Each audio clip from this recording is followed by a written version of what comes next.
Unsa nang gikuha? Pandesal. Wait, alam mo sa kadako na siya. Wait, kayo. Dago kayo.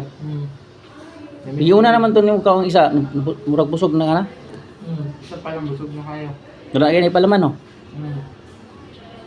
Dami na siya balunon sa eskwelahan. Tanaw dire kay para Dami kayo. Dakman god.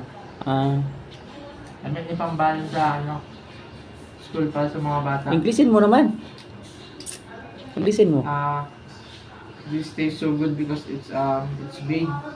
It's perfect for kids. So they can get full fast.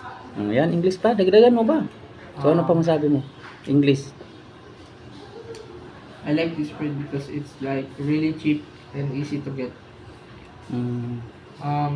We bought this from El Pan de Canadia.